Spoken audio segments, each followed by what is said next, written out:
ఆంధ్రప్రదేశ్లో 2024లో జరిగినటువంటి ఎన్నికలలో ఉమ్మడి కడప జిల్లాలోని రాజంపేట నుంచి ఎమ్మెల్యేగా టీడీపీ అభ్యర్థిగా పోటీ చేసినటువంటి సుగవాసి బాలసుబ్రహ్మణ్యం గారు ఈరోజు తెలుగుదేశం పార్టీకి రాజీనామా చేస్తూ, ఈ రాజీనామా అనేది హఠాత్తుగా తీసుకున్న నిర్ణయం కాదు, మా పార్టీ అధికారంలోకి వచ్చిన తర్వాత స్థానికంగా నాకు జరుగుతున్న ఇబ్బందులు, మా పార్టీకి సంబంధించిన ఎమ్మెల్సీలు, మంత్రులు, కొందరు నేతలు ఉద్దేశపూర్వకంగా మమ్మల్ని ఇబ్బంది పెడుతున్నారు, దీనికి నిరసనగా ఈరోజు నేను పార్టీకి రాజీనామా చేయడం జరిగింది అని చెప్తున్నాడు.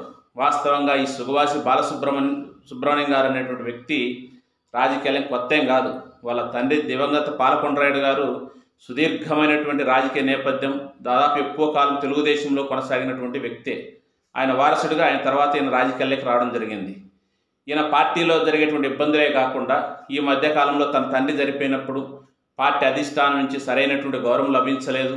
అదేవిధంగా కడప వేదికగా జరిగినటువంటి మహానాడులో కూడా మాకు సరైన పద్ధతి ఆహ్వానం పలకలేదు. ఇక్కడ కొంతమంది ముఖ్యంగా పులివెందులకు సంబంధించినటువంటి ఎమ్మెల్సీ రామ్ గోపాల్ రెడ్డి మా ప్రాంతానికి ఇన్ఛార్జిగా ఉండి ఉద్దేశపూర్వకంగా పార్టీ అధికారంలోకి వచ్చిన తర్వాత మేము ఏవైనా అధికార కార్యక్రమాలు పాల్గొంటే అధికారులు ఎవరు పాల్గొనకూడదని కలెక్టర్కి ఆదేశాలు ఇవ్వడం ఒక పక్క అయితే, ఇంకొక వైపు కడప జిల్లాలో ఉన్నటువంటి మంత్రి మండిపల్లి రాంప్రసాద్ రెడ్డి గారు అడుగున మమ్మల్ని అడ్డుకుంటున్నాడు రాజకీయంగా ముందుకు పోకుండా.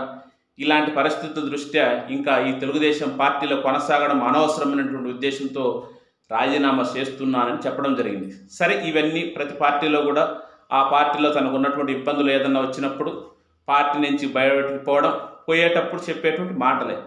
కానీ ముఖ్యంగా ఇక్కడ నేను చెప్తున్నది ఏంటంటే, ఎవరైతే తెలుగుదేశంలో మంత్రిగా ఉన్నటువంటి కానీ ఎమ్మెల్సీ కానీ అధికారాన్ని అడ్డం పెట్టుకొని గ్రావెల్ కానీ శాండ్ కానీ మట్టి కానీ విపరీతంగా అనధికారికంగా వాళ్ళకు సంబంధించిన అనుచరులు తవ్వుకొని అమ్ముకోవడానికి పర్మిషన్ ఇచ్చిండ్రు.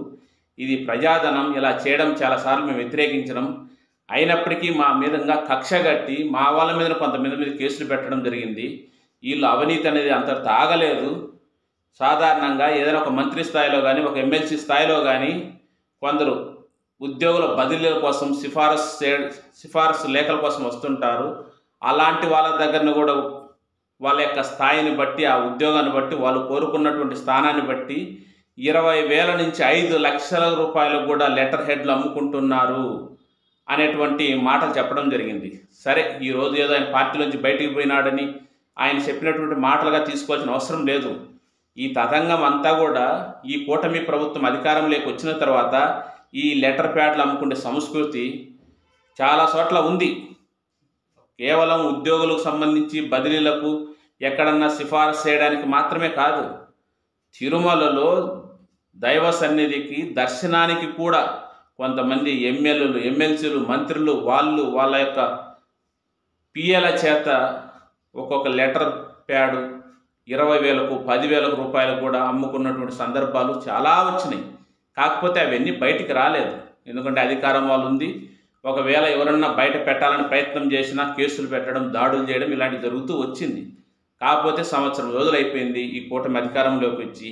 ఇప్పటి నుంచి వాళ్ళు చేస్తున్న అవినీతి ఎంత దాచిపెట్టాలన్నా దాగదు. చూస్తున్నాం, ఆలగడ్డలు ఏం జరుగుతుందో చూస్తున్నాం, అటువైపు కొన్ని కాన్స్టిట్యున్సీలలో ఏం జరుగుతుందో చూస్తున్నాం, తూర్పుగోదావరి జిల్లా రామచంద్రాపురంలో ఏం జరుగుతుందో చూస్తున్నాం. 1-2 కాదు, చాలా ఉన్నాయి ఇవన్నీ ప్రజలు గమనించాలి.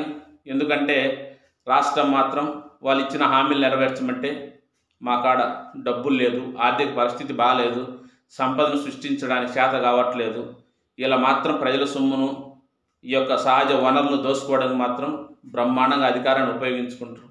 ఇవన్నీ గమనిస్తూ సరైన సమయం వచ్చినప్పుడు మీకున్నటువంటి ఆయుధం ద్వారా వాళ్ళకు బుద్ధి చెప్పే విధంగా ఉండాలన్నదే మన యొక్క ఆలోచన.